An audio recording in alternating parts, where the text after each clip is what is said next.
Hello snowboarders of the internet, I am your host TC and today I will be reviewing the Capita Aeronaut. This board is equipped with Capita's Alpine V3 camber profile, so what that means is you're going to have a whole bunch of camber in between your feet here, and as you work your way out to the nose and the tail, it is going to mellow out to a zero camber. So what that's going to do is it's going to give you all that drive, pop, and snap you're looking for with pretty much all that edge hold because you're not going to have any rocker on the nose and tail. This board is coming in some new sizes this year, so you have them in a 153, a 155, a 157, 159, 161, a 156 wide, a 158 wide, 160 wide, and a 162 wide. I rode this board at Copper Mountain where it was a beautiful sunny morning where it was still pretty firm and it softened up towards the end of the day. They only groomed about half of the runs, so the ones that were groomed were awesome. You could really trust that snow and lay a hard edge into it. The ones that they didn't, it was pretty soft the day before, so they were beat up and they had like that moon surface texture to it where it was very uneven, very hard, and it was pretty much a stay away from this zone until it got warmer towards the end of the day. I used my Ride Fuse boots and Jones Mercury bindings. When we're talking flex on this board, it is stiff. I don't really know how else to say it. Like, a lot of people are thinking this board's gonna be nice and approachable like a Mercury. It's not, because it's full camber. So it's gonna be nice and stiff, even torsionally, and it is gonna have a fluid stiffness from the nose to the tail where it's not gonna soften up anywhere in between those points. When we go into the stability portion, it is stable. It's a super lively board, so it wants to be in the air pretty much any chance it gets. You hit a small bump at high speeds, it's gonna wanna go in the air for you. Now that being said, make sure that you always keep weight on this board, otherwise it might get a little hooky and a little bit unstable. As long as you keep your weight over the board, press into this thing, it's gonna return all that energy and plow pretty much through anything for you. This board wants to be in the air, it really does. Like, when you load this thing up, it might take a little bit more to load up, but it returns it tenfold. Like, I understand why Longo can go so big. It is coupled with he being the best snowboarder in the world, but with this board you feel like you can go just as big as him. It's super stable on the landings as well. When you land, it doesn't really want to sink or anything like that if you come down on your heels or your toes too much, where it just feels nice, wants to go down on that tail and just keep powering through. Now that directly translates when you go into the jumps and transition features where it'll handle anything that you pretty much throw at it. Go to the big jump line, go to the super pipe, anything like that, it's gonna hold.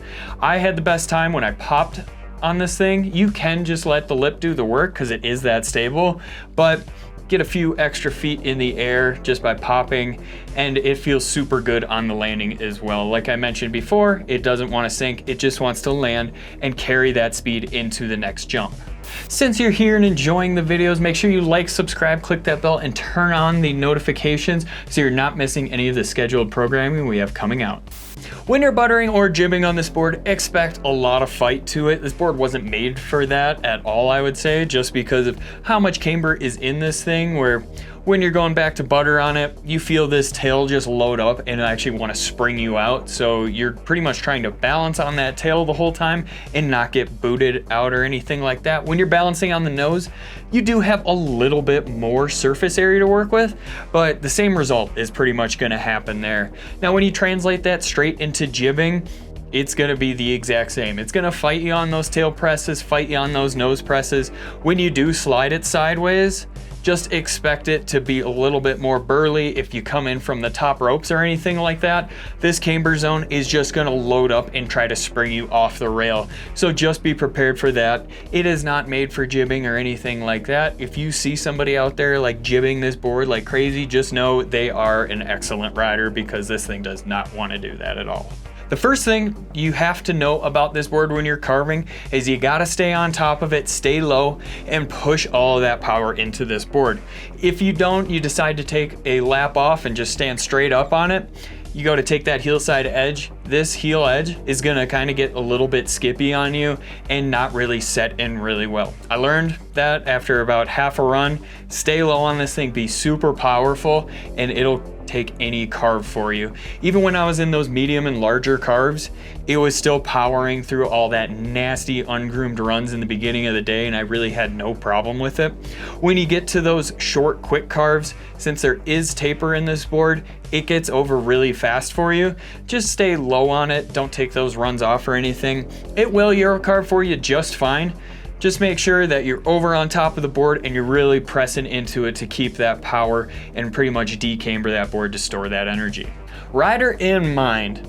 The rider for this board would be Arthur Longo, or somebody that wants to ride like him. They're gonna go fast. They're gonna try to find every bit of side hit and transition on that mountain and take it with speed and pretty much try to go as big as possible. They're staying out of that park and they're really focusing on that all mountain freestyle aspect and just having a good time out there. If you're not sick of us yet and looking for another way to support us, head on over to Angry Snowboarder VIP. Sure, I could explain it here, but we have a great video over there getting into it really in depth. The first thing I want to get across to you guys is this is not a park board. Sure, it's all mountain freestyle, go have fun like anywhere out there, free ride freestyle, whatever you want to call it, but it's not made for the park, and that's pretty much the end of it there. It's a directional board. Just keep that in mind. Now, little story time. I actually rode this board 2 days. The first day I rode it, I went to Steamboat, was having a great day on it, had about 3-4 runs on it. Hitting every side hit as big as I could go. The snow was great until the end. We were coming down BC Skiway. I saw a nice 6-7 foot like side hit. That's where the lip was. I was like, perfect. I'll jump over this tree. The tail gave out on me as I got up on the top of the lip, sprung out. I went to one side of the tree. The board went to the other. I wrapped myself around it. Pretty much had a purple leg for like 2-3 weeks after that. So I had to take some time off to ride this board until I was fully healthy again. And once I did, I absolutely loved it. Not saying I didn't love it before when I got hurt, because I was having a blast on it. Pretty much thinking, I'm gonna try to keep this board.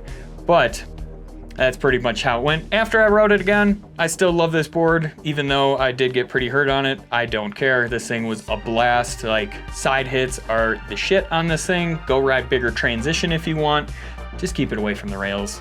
Comparable boards: the Jones Stratos, the Libtech Ejack Knife, and the K2 Antidote. Recommended bindings: the Union Atlas, the Jones Mercury, and the Ride C8. This has been my review of the Capita Aeronaut. If this doesn't sound like the board for you, why don't you check out one of the reviews we have for the comparable boards.